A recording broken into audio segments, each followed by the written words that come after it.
Hi, the article that I'm going to summarize for you today is all about body language and the Chinese culture. The name of the article is Six Useful Chinese Gestures for the Chinese Learner, and it was written by M. Castellana.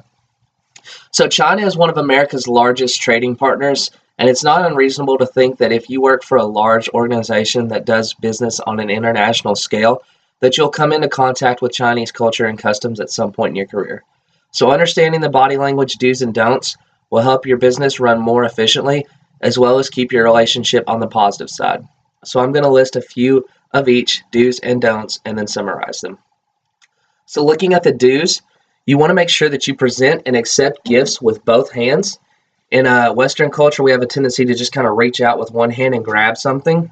But in China, always make sure that you accept things or present things with both hands out, and that's even including something as small as a business card.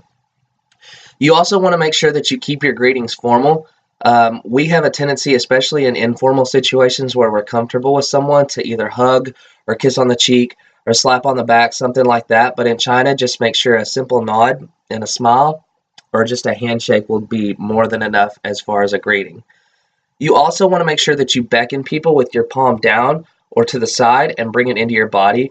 So in America, when we call some over, we have a tendency to use that with our finger. But in China, it's going to be down and down like this to come, or side and like this.